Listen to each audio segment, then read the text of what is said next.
आपके अपने channel physics pulse पर आपका स्वागत है। मैं हूं विनोद सिहाग और आज मैं बात करने वाला हूं ऑन स्क्रीन मार्किंग सिस्टम से होने वाले नुकसान के बारे में। नुकसान दो तरीके के होते हैं ऑन स्क्रीन मार्किंग सिस्टम से, जो मैंने ऑब्जर्व किए हैं। एक तो है टीचर्स के लिए और दूसरा है स्टूडेंट्स के लिए। हम इनको अलग अलग समझेंगे, टीचर्स के लिए क्या नुकसान है और स्टूडेंट्स के लिए क्या नुकसान है। मैं आपका थोड़ा सा वक्त चाहूंगा इस चीज को समझने के लिए, तो वीडियो को अंत तक देखिएगा। जो टीचर्स जिनकी इवेल्युएशन में ड्यूटी लगी है ऑन स्क्रीन मार्किंग सिस्टम में, उनके लिए क्या क्या नुकसान है, पॉइंट वाइज हम इनको समझेंगे। Point 1, technical problems. बहुत से टाइम जो उनका सर्वर है वो स्लो चलता है और ऐसा भी होता है कि टीचर्स लॉगिन भी नहीं कर पाते हैं, जिनकी जो ऑन ड्यूटी रहते हैं। जब वो टीचर टाइमली लॉगिन नहीं कर पाएंगे, टाइमली अपनी सीट्स को इवेलुएट नहीं कर पाएंगे, तो एक उनमें फ्रस्ट्रेशन आता है। दूसरा है टाइम कॉन्स्ट्रेंट, यानी कि टाइम प्रेशर।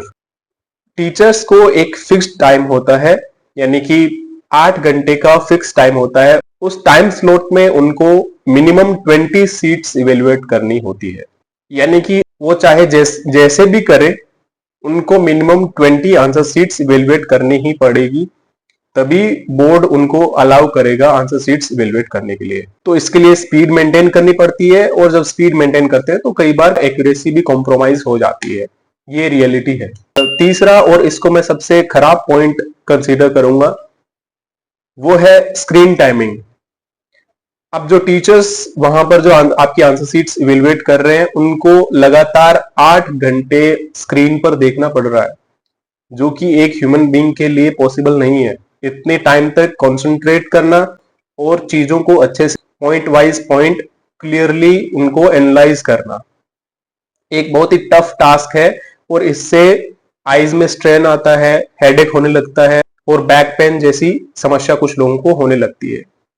स्पेशली जो एज्ड टीचर्स रहते हैं उनको प्रॉब्लम्स आती है, और जो टेक से भी नहीं होते हैं उनको तो और प्रॉब्लम्स आती है।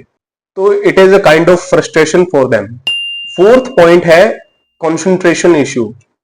क्योंकि जब आप स्क्रीन पे कोई चीज पढ़ रहे होते हैं तो आप कुछ टाइम के बाद उसमें पूरा फोकस नहीं कर पाते, कंसंट्रेट नहीं कर पाते, जितना कि आप रियलिटी में जब आपके पास कोई हार्ड शीट होती है उस पर कंसंट्रेट कर पाते हैं। और उस टाइम पर मिस्टेक्स डिटेक्ट करना इतना आसान नहीं होता है। और point number 5, strict evaluation pattern. Strict evaluation pattern से मेरा मतलब है, बोर्ड ने ऑलरेडी डिफाइन कर रखा है कि हर एक पर्टिकुलर क्वेश्चन के लिए कितने नंबर ऑफ स्टेप्स में आंसर होना चाहिए।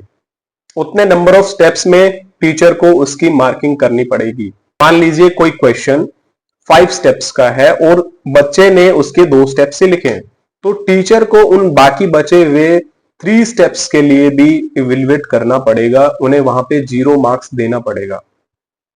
तो वो टाइम कंज्यूमिंग है उनके लिए। और 6th पॉइंट है मॉनिटरिंग इशू।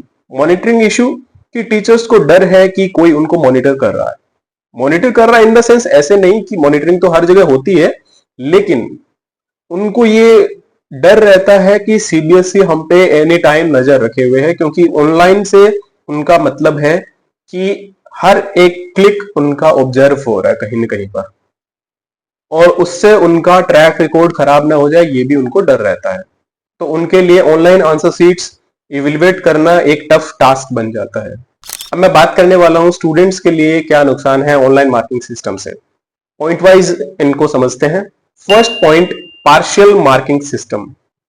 कई बार ऐसा होता है कि मोस्ट ऑफ द केसेस में टीचर्स अपनी अंडरस्टैंडिंग से आंसर शीट को चेक करते हैं, लेकिन अगर किसी बच्चे का बैड लक हुआ और कोई टीचर ऐसा मिल गया उनको जो स्ट्रिक्टली आंसर की को फॉलो करता हो, क्योंकि वो जबरदस्ती आंसर की को फॉलो नहीं करना चाहते हैं, उनको अगर मान लो वहां के इंस्टीट्यूट के हेड ने प्रिसाइज किया स्ट्रिक्टली आंसर की को देख के ही आपको आंसर शीट्स इवेलुएट करनी है, तो उसमें अगर आपने आंसर अलग लिखा तो हो सकता है आपके आंसर में मार्क्स कम मिले आपको।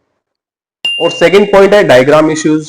हो सकता है किसी बच्चे ने डायग्राम थोड़ा सा रफली बना दिया, यानी कि लाइट पेंसिल से बना दिया, तो उसको स्कैन करते टाइम उतनी क्लैरिटी स्क्रीन पर नहीं विजिबल होती है। अगर हार्ड कॉपी है तो क्लियरली दिख जाता है कि कैसा डायग्राम है, लेकिन जब वो चीज स्क्रीन पर रिफ्लेक्ट करती है तो उतना क्लैरिटी उसमें नहीं आती है। थर्ड है हैंडराइटिंग प्रॉब्लम। जिन बच्चों की हैंडराइटिंग अच्छी है उनको स्क्रीन पर इवेल्युएट करना थोड़ा कंपैरेटिवली आसान होता है, लेकिन जिनकी हैंडराइटिंग खराब है उनको स्क्रीन पर देखकर और भी समझ नहीं आता है कि क्या चीज लिखा हुआ है, तो एक्चुअल में उनमें मार्क्स थोड़ा बहुत इधर उधर होने का चांस रहता है। और फोर्थ पॉइंट है स्टेप मार्किंग। स्टेप मार्किंग से जैसे कि कुछ स्टूडेंट्स कई बार स्टेप्स इधर उधर कर देते हैं, मान लीजिए फर्स्ट स्टेप के बाद थर्ड स्टेप लिख दिया, थर्ड स्टेप के बाद सेकंड स्टेप लिख दिया। क्योंकि स्टूडेंट्स अपने अंडरस्टैंडिंग के अकॉर्डिंग लिखते हैं, उनको लिखना भी चाहिए अपनी अंडरस्टैंडिंग के अकॉर्डिंग, लेकिन उसमें फिर मार्किंग करना थोड़ा डिफिकल्ट हो जाता है। और फिफ्थ पॉइंट है फास्टर चेकिंग और लेस अटेंशन। अगर किसी टीचर को टास्क दिया जाए, गन पॉइंट पे टास्क दिया जाए कि आज आपको 20 कॉपियां चेक करके ही जाना है, नहीं तो नहीं जाने देंगे, तो वो क्या करेंगे? आपकी कॉपी लेस टाइम में चेक होगी और आपको मार्क्स फिर थोड़ा बहुत हो सकता है। तो इसलिए हाँ, मोस्टली होता नहीं है लेकिन हो सकता है, मैं ये कहना चाह रहा हूं। हाँ, on screen marking system CBSE की तरफ से एक पॉजिटिव स्टेप था, लेकिन स्पीड और वर्क प्रेशर की वजह से एक्यूरेसी कॉम्प्रोमाइज हो सकती है। ये भी एक वैलिड पॉइंट है। अगर आप चाहते हैं कि आपके मार्क्स अनफेयरली कट ना हो तो आप इस वीडियो को लाइक कीजिए, अपने फ्रेंड्स के साथ शेयर कीजिए और कमेंट में मुझे बताओ कि क्या on screen marking system fair है या अनफेयर है। मिलते हैं नेक्स्ट वीडियो में एक और इंपॉर्टेंट टॉपिक के साथ। तब तक के लिए जय हिंद, जय भारत।